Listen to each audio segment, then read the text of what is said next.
Long time ago, from beyond my memory, perhaps even before our parents and grandparents were born, there lived a poor man with a woman, and they had one son, and he was not quite right, such a lazy fellow, oh my. He wouldn't lift a finger for anything, just sits by the stove and idles away. He might be around 20 by now, and still, he sits on the stove without pants, never gets off it. When they give him something to eat, he eats, and if they don't, he manages somehow. The father and mother complain. "What are we going to do with you, son? Other people's children help their parents, but you just foolishly waste our bread." He wasn't up for that, just sits there idly. The father and mother complained, and then the mother said, "Why are you, old man, thinking that just because he's grown up, this simpleton can't do anything? If you were to send him somewhere, hire him out, maybe strangers would teach him something." They discussed it, and the father sent him to learn tailoring. He stayed there for a day or 3 and then ran away, climbed onto the stove and idled away again. His father beat him, scolded him, and sent him to learn shoemaking. But he ran away from there too. The father beat him again and sent him to learn blacksmithing. He didn't stay there for long either, he ran away. The father laments, what to do? "I'll take him," he says, "to another kingdom, wherever I can find a place, maybe he won't escape from there." He took him and led him. They walk and walk, whether for a long time or a short time, until they entered such a dark forest that only the sky and the ground were visible. They entered the forest, got a bit tired, and there, by the path, stood a charred stump. The father says, "I'm tired, I'll sit down and rest a bit." So he sits on the stump and says, "Oh, how tired I am." Just as he said that, from that stump, out of nowhere, a little old man pops up, all wrinkled, with a green beard down to his knees. "What do you want?" he asks. "Man, do you need something from me?" The man was surprised. Where did this wonder come from?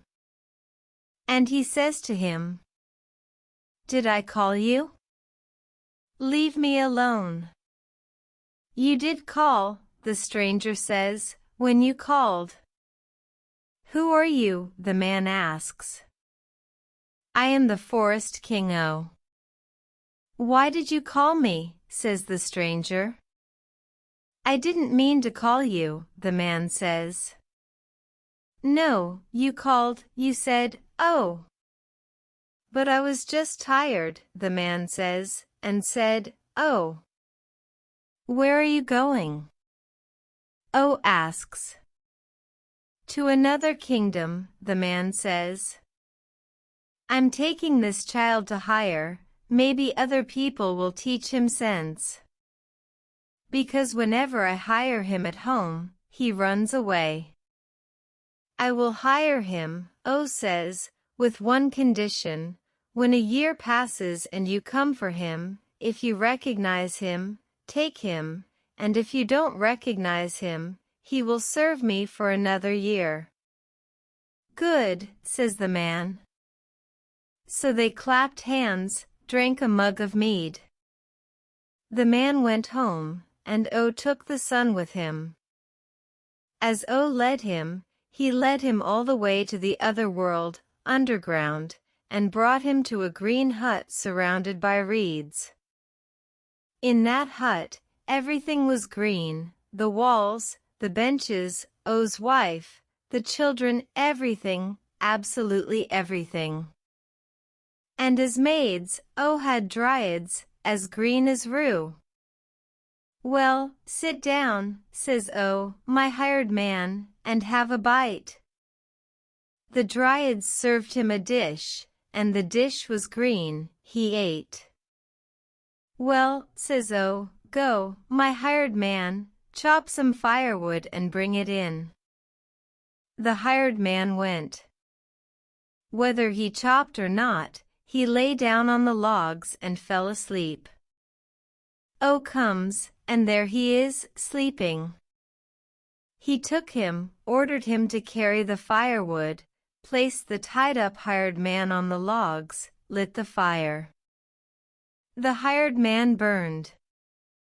Then took the ashes, scattered them to the wind, and one piece of coal fell out of that ash. Then sprinkled him with living water, the hired man became alive again, just a bit more lively. Again ordered him to chop wood, he fell asleep again. Lit the fire, burned the hired man, scattered the ashes to the wind, sprinkled the coal with living water. The hired man came back to life and became so handsome that there is no better. Burned him for the third time, but again revived the coal with living water, and that lazy lad became such a lively and handsome lad that you can only find in a fairy tale. So that young man spent a year there. When the year passed, the father went for his son. He came to that burnt stump in the forest, sat down and said, "Oh." And out of that stump comes saying, "Hello, man." "Hello, What do you need, man?" asks "I've come," says the man, "for my son." "Well, go. When you recognize him, take him with you, and if you don't recognize him, he'll serve for another year," says The man went after He arrived at O's house. Took out a measure of millet, poured it out, and a flock of chickens gathered, countless.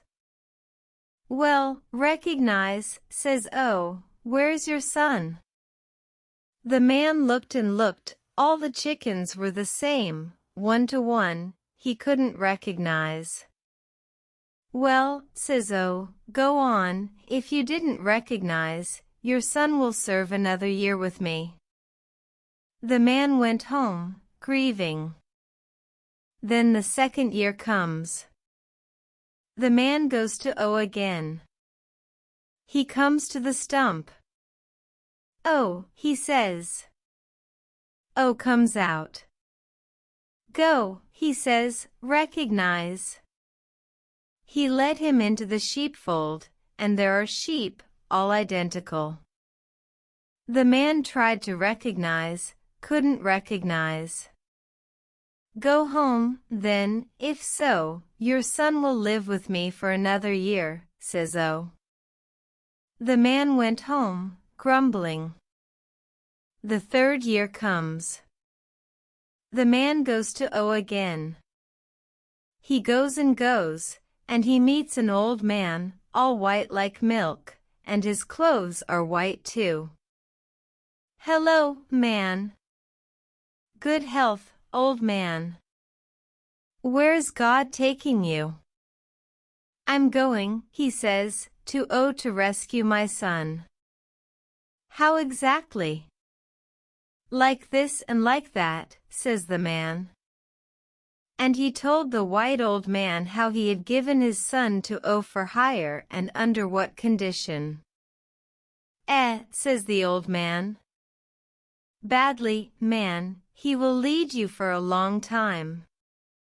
"Well," says the man, "I already see that it's bad, but I don't know what he's doing in the world now." "Do you know how to recognize my son?" "I know," says the old man. "Tell me too, dear, I will pray to God for you my whole life." Because, after all, whatever he was, he's my son, my own blood. Listen, says the old man.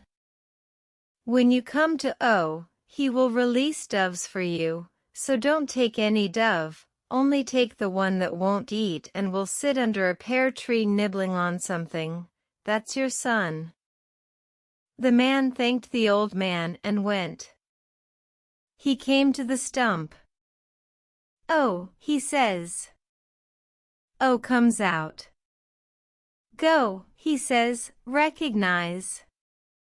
O led him into his forest kingdom. O poured out a measure of wheat, summoned doves. So many flocked that there was a multitude. Recognize, says O, where is your son? If you recognize, he's yours, if you don't recognize, he's mine. All the doves eat the wheat, but one sits under a pear tree, puffs himself up, and nibbles on something. The man says, That's my son. Well, you guessed it. If so, take him. He took it, flipped the dove, and turned into such a handsome lad that there is none better in the world. The father was overjoyed, hugged him, kissed him. Both were happy. Let's go home, son. So they went. They walked along the road and talked. The father inquired about how things were with O. The son told, then the father shared his troubles, and the son listened. Then the father says, What are we going to do now, son? I am poor, and you are poor. You served for 3 years and earned nothing. Don't worry, Dad, everything will be fine.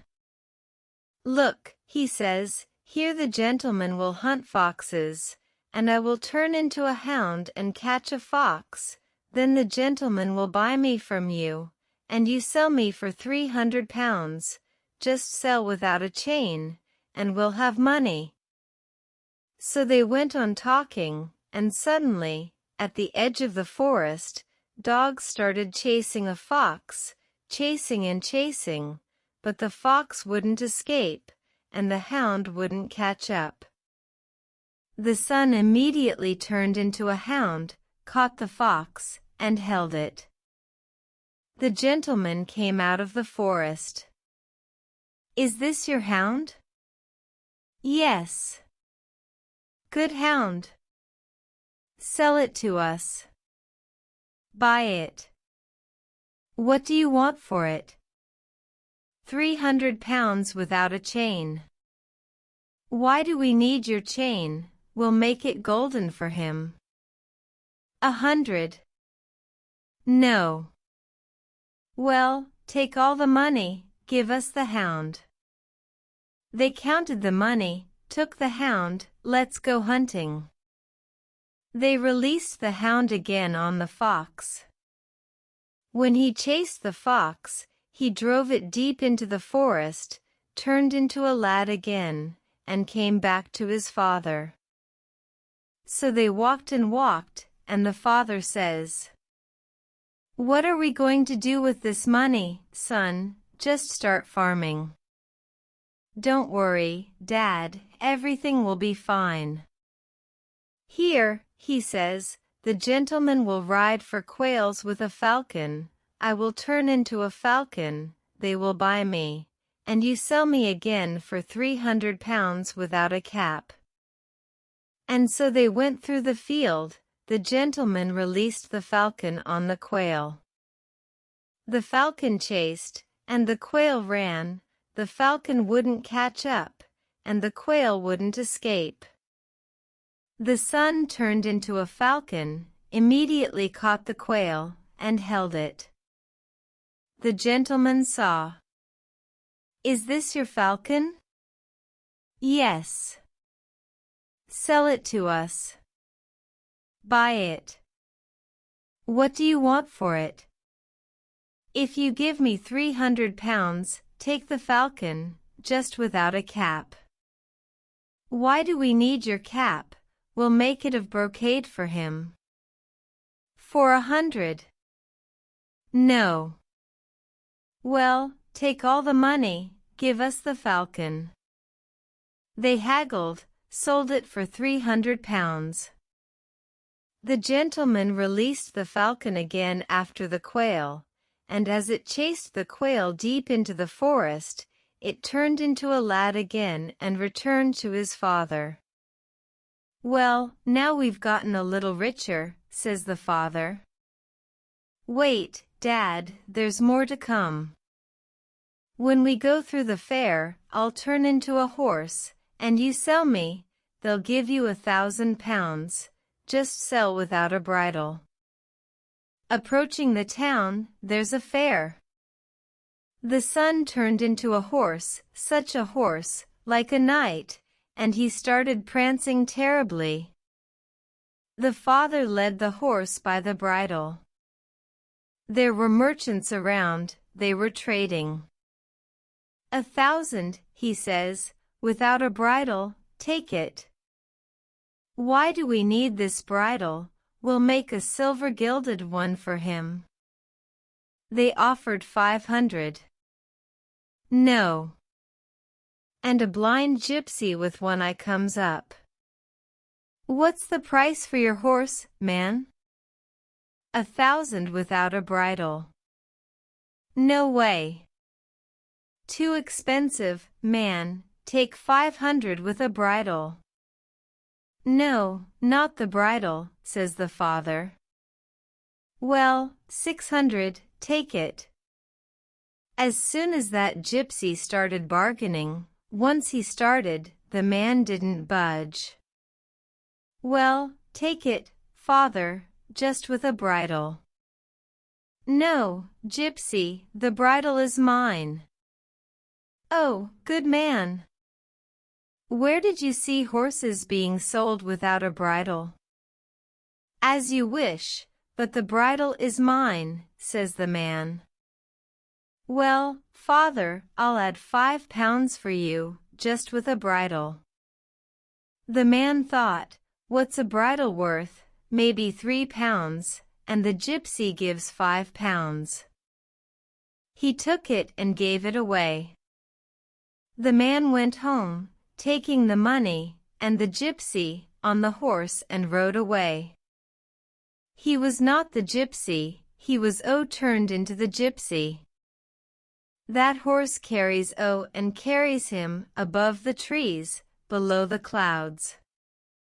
So they descended into the forest, arrived at O's place, he put the horse on the step and went into the house. Not escaping from my hands, enemy's son, he says to his wife. At lunchtime, O takes the horse by the reins, leads him to the watering hole, to the river. Just as he brought him to the river, the horse leaned down to drink, and turned into a perch, and swam away. Oh, not thinking long, turned into a pike too and started chasing after that perch. So whatever he drives, the perch flips its fins and tail and turns back, and the pike won't catch it. So he chased it, and finally, the perch, turn your head to me, let's chat. If you want to chat, says the perch to the pike, I can hear you just fine. And the pike chases the perch again and says, Perch, turn your head to me, let's chat. And the perch flips its fins and says, If you, dear friend, want to, I can hear you just fine. He chased the perch for a long time, but no luck. And then that perch emerges on the shore, there a princess was walking around. The perch turned into a pomegranate ring in a golden frame. The princess saw it and picked up the ring from the water. She brought it home, boasting, What a beautiful ring I found, Daddy. The princess doesn't know which finger to put it on. It's so beautiful. At some point, they reported to the king that a merchant had arrived. O turned into a merchant. The king came out. What do you need, old man? I was sailing, says O, by ship across the sea, bringing to my land a pomegranate ring for my king, and I dropped that ring into the water. Has anyone found it among yours? Yes, says the king, my daughter found it. They called her. O started pleading with her to give it back because, he says, he won't live in this world without bringing back that ring. But she wouldn't give it, and that's it. Then the king yielded. Give it, he says, daughter, or else misfortune will come through us to this man, give it. And O pleaded so much. Do whatever you want, just give me the ring. Well, if so, says the princess, so that neither you nor me. And threw that ring on the ground. The ring crumbled into wheat, it rolled all over the house. Oh, without thinking long, turned into a rooster and started pecking at that wheat. Pecking and pecking, he pecked it all. And one wheat rolled under the princess's feet, he didn't eat that one. After pecking, he flew out the window and flew away. And from that wheat, a young man turned into, so handsome that when the princess saw him, she fell in love immediately, and she sincerely asked the king and the queen to marry her to him. I won't be happy with anyone else, she says, but with him, my happiness. The king frowned for a long time, hesitating to give his daughter in marriage to a commoner. But then the king consulted, they blessed them, and they got married, making such a wedding that they invited the whole world. And I was there, drinking honey wine, though I didn't have it in my mouth, it flowed down my beard, that's how it turned white.